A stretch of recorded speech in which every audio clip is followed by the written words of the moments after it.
ይህች ታምረኛ ሕፃን ዶርቲ ትባላለች። እንደማንኛውም ሕፃን ተወልዳ ነገር ግን ልክ በ3 ዓመቷ ባጋጠማት ድንገተኛ አደጋ ምክንያት አዲሱና ታምረኛው የህይወቷ ገጽታ ጀመረ። ሪኢንካርኔሽን ወይም ደግሞ ዳግም መወለድ በሳይንሱ ዓለም የሚታወቅ ሐሳብ ሲሆን በጣም በጥቂት ሰዎች ላይ የሚከሰት ነው። ሕፃን ዶርቲ በ3 ዓመቷ ይህን ትንግርታዊ ክስተት ለመቀበል የተመረጠች ይመስላል። እውናዊ የሆኑ የተቆራረጡ ህልሞችን ከማየት ጀምራ ዶርቲ በህልሟ የተመለከተችውን በረጃጅም ምሰሶች የቆመና በትላልቅ ድንጋዮች የተገነባ ቤቷን በመግለጽ ወደ ቤቷ እንዲመልሷት ወላጆቿን በመለመን ማልቀስ ስትጀምር ገና 3 ዓመቷ ነበረ። ከብዙ አስገራሚ የህይወት ጉዞዎቿ በኋላ በ25 ዓመቷ ግን እነኛ በተደጋጋሚ ተመለከታቸው የነበሩ የተቆራረጡ ህልሞቿ ትርጓሜያቸውን፣ የእድሜ ልክ ጥያቄዎቿና ጥናታዊ ልፋቷ በሙሉ መልሶቻቸውን አገኙ። በአንድ ቀን ሌሊት ዶርቲ በቀደመ ህይወቷ በኢንትሪሼት መሆኗን እንዲሁም ያሳለፈችውን ህይወት በሙሉ ከውልደቷ አንስቶ እስከ አሰቃቂው ለተሞቷ ድረስ በህልሟ ተነገራት። ዶርቲ በዳግማዊ ህይወቷ ያሳለፈችውን ተአምራዊ የህይወት ክስተቶችና ባለፈውም ህይወቷ በኢንትሪሼት ስለነበራት አስገራሚ የህይወት ታሪክ በክፍል 1 በዝርዝር ተመልክተናልና ዛሬ ክፍል 2ን እንጀምራለን። ክፍል 1ን ላላያችሁ ሊንኩን ዲስክሪፕሽን ላይ አስቀምጬላችኋለሁ። በዛች ሌሊት ያለፈ ግብፃዊ ማንነቷ በህልሟ ከተነገራት በኋላ ሙሉ በሙሉ ያለፈ ህይወቷን ስላስታወሰች አሁን ከባለቤቷ ጋር ያላት ህይወት እየሰለቻት መጣ። ከተጋቡም ገና በ2 ዓመታቸው 80ቸውን ቀደው ዶርቲ ከግብፅ ጊዛ ፒራሚዶች አጠገብ ባለ አፓርትመንት ውስጥ ተከራይታ የጥንታውያን ግብጾችን ሃይማኖት በዕለት ተዕለት ህይወቷ በቅርበት መከተል ጀመረች። በተደጋጋሚ ወደ ጊዛ ፒራሚዶች በመሄድ እንዲያስገቧት ትጠይቃለች ወይንም በዙሪያው እየተዘዋወረች የተመለከተችውን ነገር በሙሉ ትመዘግባለች።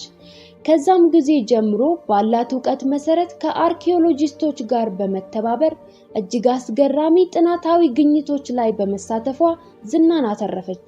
በ1956 ዓመተ ምህረት የ52 ዓመቷ ዶርቲ ኢዲ ላበረከተቻቸው ስራዎች ሽልማት እንዲሆናት በካይሮ መዝገብ ቤት ቢሮ ውስጥ በጥሩ ደሞዝ የመቀጠር ወይንም ደግሞ በአቢዶስ ከተማ ውስጥ ባለ ቤቴ ነበር ብላ በምትጠራው በሴቲ ቤተ መቅደስ በዝቅተኛ ደሞዝ የመቀጠር አማራጭ ቀረበላት። ለዶርቲ ኢሪ ግን ይሄ ምርጫ ቀላል ነበርና ያለምንም ማመንታት የአቢዶስ ቤተ መቅደስን መረጠች። ወደ ከተማው ከመድረሷ በፊት ስላለፈ ህይወቷ ጉዳይ በአካባቢው ተሰምቶ አመኔታን ያላገኘ ንግርት ነበርና አጥኚዎቹ ነገሩን በአይናቸው ተመልክተው ለማረጋገጥ ወስነው ዶርቲ ወደ አቢዶስ ከተማ እንደደረሰች የቀዳማዊ ሴቲ ቤተ መቅደስ ቅርሶች ኃላፊ የነበረው ኢንስፔክተር የሰማውን ታሪክ እውነት ይሁን ውሸት ለማረጋገጥ አንድ ሁነኛ መፍትሄ ዘየደ። የእውነትም በቤተ መቅደሱ ውስጥ ኖራ ከነበረ የቤተ መቅደሱ መብራቶች በሙሉ ጠፍተው ዶርቲ ብቻዋን ወደ ውስጥ እንድትገባና ወደሚነግሯት ቦታ በዳበሳ እንድትደርስ ሐሳብ አቀረበላት። በሐሳቡ መሰረት የሚነገራት ቦታው ወይንም ደግሞ ቦታው ላይ የተሳለ ስዕል ምልክት ብቻ ነው እንጂ የመንገድ አቅጣጫን በተመለከተ ምንም የሚሰጣት መረጃ አልነበረም። በጊዜው ስለ ቤተ መቅደሱ ውስጣዊ ክፍል የታተመም ሆነ የተገለጸ መረጃ ስላልነበረ በጥናት ጊዜዋ ስለ ቤተ መቅደሱ ውስጣዊ ክፍል የምታውቅበት ምንም እድል አልነበራትም። ስለሆነም ኢንስፔክተሩ ዶርቲ ቦታውን እንደማታገኘውና የተናገረችው ያለፈ ግብፃዊ ማንነቷ ውሸት እንደሆነ እንደሚረጋገጥ እርግጠኛ ነበረ። በሚያስገርም ሁኔታ ግን የነገራትን ቦታ ያለምንም ችግር በሚያስደንቅ ፍጥነት አገኘችው። ለሁለተኛም ጊዜ ሞከሩ፣ ለሶስተኛም ጊዜ ደገሙ፣ ከዛም በላይ ቢሄዱ በእያንዳንዱ ጊዜ ዶርቲ ያለምንም ችግር የተነገራት ቦታ በቀላሉ ትደርሳለች። በቤተ መቅደስ ውስጥ ከዚህ ቀደም ኖራ ካልነበረ በስተቀር ያለምንም ችግር የተነገራትን ቦታ የምታውቅበት ምንም መንገድ እንደሌለ ኢንስፔክተሩ አመነ። ይህም ሙከራቸው አቢዶስ ከተማ ውስጥ የተንጣለለው የሴቲ ቤተ መቅደስ ቤቷ እንደነበረ ብዙሃን እንዲያምኑ ያደረጋቸው ማረጋገጫ ነበረ። ዶርቲ በእውነቱ ባለፈ ህይወቷ ቤንትሬሼትን ሆና በቤተ መቅደስ ውስጥ ኖራለች። ይህን የበለጠ የሚያረጋግጡ ክስተቶች በተደጋጋሚ ተፈጥረዋል። ለአብነት ያህል አንዱን ብናነሳ አርኪኦሎጂስቶች በቤተ መቅደሱ ዙሪያ ጥናታቸውን ሲያደርጉ ዶርቲ ጠጋ ብላ ለአንዱ ተመራማሪ ባለፈ ህይወቷ ከንጉስ ሴቲ ጋር ስትገናኝበት ስለነበረ የአትክልት ስፍራ መናገር ጀመረች። ከሚመለከተው ነገር አንፃር ግን ተመራማሪው ዶርቲ የተወሰነ የአእምሮ ጤና መዛባት እንዳጋጠማት በማሰብ እዚህ አካባቢ ምንም የአትክልት ስፍራ የለም ቢላትም እዛ ጋ ነው፣ ዝም ብለህ ቆፍር ታገኘዋለህ አለችው። ጥቆማዋን ተማምኖ ደረቅ መሬት ውስጥ ከብዙ ዓመታት በፊት የነበሩ የእጽዋት ቅሪቶችን መፈለግ በጣም ከባድ ውሳኔ ቢሆንም በዶርቲ እርግጠኝነትና ከዚህም ቀደም በቤተ መቅደስ ውስጥ በተደረገባት ማረጋገጫ ውጤት ተስፋ በማድረግ ጥናታዊ ቁፋሯቸውን ጀመሩ። ብዙም ሳይቆዩ እንደተናገረችው የአትክልት ስፍራውን አገኙት። ይበልጥ በሚያስገርም ሁኔታ ትክክል የነበረችው ስለ ቦታው ብቻ ሳይሆን ስለ አቅጣጫዎቹና ስለ ልዩ ልዩ ገጽታዎቹ ሁሉ አስቀድማ ታውቅ ነበረ። በተጨማሪም ስለ 3 አይነት የውሃ መስመር ዝርጋታዎችና አደራደሮች ሁሉ ተናገረች። እናም የተናገረችው በሙሉ በቁፋሮ ተገኝቶ ትክክለኛነቷ ተረጋገጠ። በዚህ ሁኔታ ስትሰራ ቆይታ በ1969 ዓመተ ምህረት እድሜ ተጭኗት ከአቢዶስ ቤተ መቅደስ ቀጥሎ ባለ ትንሽ ቤት ውስጥ እየኖረች ወደሷ የሚመጡ ሚስጥራቶቿንና ምክሮቿን የሚፈልጉ አጥኚዎችን ሁሉ ታስተናግድ ነበር። በመጨረሻም በ1981 ዓመተ ምህረት በ77 ዓመቷ ዶርቲ ኢዲ በዚህ ዓለም የተመኘችውን ህይወት በሙሉ ኖራ ከዚህ ዓለም በሞት ተለየች። ከአቢዶስ ቤተ መቅደስ አቅራቢያ ባለ መንደር ውስጥም እንደምኞቷ ተቀበረች። ከህልፈቷም በኋላ በስራዎቿና በተአምረኛው ህይወቷ በዓለማችን ዙሪያ ትልቅ ዝናና ክብርን ይዛ ትታወሳለች።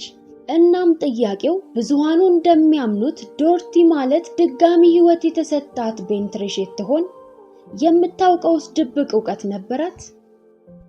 በድጋሚ ስለመወለዷ ወይንም ስላለመወለዷ ማመን የየግለሰቡ ምርጫ ቢሆንም ግን ዶርቲ የምታውቀው ጥልቅ ዕውቀት እንደነበራት እርግጥ ነው።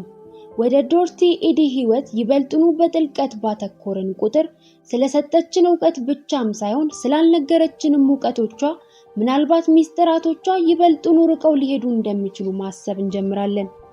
ከእረፍቷም በኋላ አጥኚዎቹ ስለተናገረቻቸው ዕውቀቶች ብቻም ሳይሆን ሳትናገር ፍንጭ ስለተወችባቸው ጉዳዮች ማጤን ጀመሩ። ከነዛም ጉዳዮች ውስጥ አንዱ ዶርቲ በአቢዶስ ቤተ መቅደስ ስር የተሸሸጉና ያልተገኙ በመጽሐፍትና በታሪካዊ ቅርሶች የተሞሉ ቦታዎች እንዳሉ ተናግራለች። በተጨማሪም ከዶርቲ ኢዲ ጋር ይሰሩ የነበሩ ብዙ ሰዎች በቤተ መቅደሱ ስትሄድ የተወሰኑ ተከታታይ የሆኑ ቅደም ተከተሎችን እየጠበቀች ይመስል የተለመዱና በየቀኑ የሚደጋገሙ ተመሳሳይ ድንጋዮችን እየተጫነች መሆኑን ማስተዋል ችለዋል። የምታደርገውን ነገር ለምን እያደረገች እንደሆነ ቢጠይቋት በሌሎች ቦታዎች ላይ ያሉ የተሰወሩ ወይንም የማይታዩ በሮችን እና መተላለፊያዎችን እየዘጋች እንደሆነ ትናገራለች። ምናልባት እነኚህ ስውር መተላለፊያዎች እውነት ከሆኑ ወደ ሚስጥራዊ የመዛግብትና የቅርሶች ቦታ የሚያደርሱ ይሆኑ? ብዙ የምታውቃቸው ዕውቀቶችን እንዴት እንደምትከውናቸው ሲጠይቋት በጥንታዊው ግብጽ ውስጥ አስማት ሳይንስ ነበር። የእውነተኛ አስማት ነበር። እናም ይሰራል ነበር መልሷ። በ1990ዎቹ አጥኚዎች ከቤተ መቅደሱ ምስሎች መካከል ያልተለመዱ ቅርጾችን አስተዋሉ። በሚያስደነግጥ ሁኔታ በእኛ ዘመን የተገኙ አዲስ የዘመናችን ግኝቶች እንደሆኑ የምናስባቸው የአየር ላይ መጓጓዣ ምስሎች ነበሩ። ምናልባት የስዕሎቹ ሚስጥር ዶርቲ ከተናገረችው የተሰወሩ ሚስጥራዊ በሮችና ታሪካዊ ቦታዎች ጋር የሚያገናኛቸው ነገር ይኖር ይሆን? እየተገኙ ያሉ በቤተ መቅደስ ውስጥ የተሳሉ ስዕሎች በሳይንሱ ዓለም ቀዝቃዛማው ጉድጓድ በመባል የሚታወቀው በሁለት የተለያዩ የተፈጥሮ ጊዜያት አቆጣጠር መካከል ያለ እንደ መተላለፊያ ዋሻ ሆኖ የተፈጠረ መንገድ ጋር ተመሳሳይነት አላቸው። ዶርቲ እንደተናገረችው ትዘጋቸው ትከፍታቸው የነበሩ መተላለፊያዎች ከዚህኛው ከአንድ ዘመን ወደ ሌላ ዘመን መተላለፊያ መስመር ጋር የሚያገናኘው ነገር ይኖር ይሆን? መልሱ በጊዜ ቆይታ በጥናትና ምርምር ይፈታ ይሆናል። እንዲህ ያሉ አስገራሚ መረጃዎችን ለማግኘት የዚህ ቻናል ቤተሰብ እንዲሆኑ በአክብሮት እየጠየቅኩኝ እስከ መጨረሻው ድረስ ስለተከታተላችሁኝ በማመስገን ለዛሬ በዚያ በቃው። በሌላ ቪዲዮ እስክንገናኝ ድረስ ቸር ቆዩልኝ።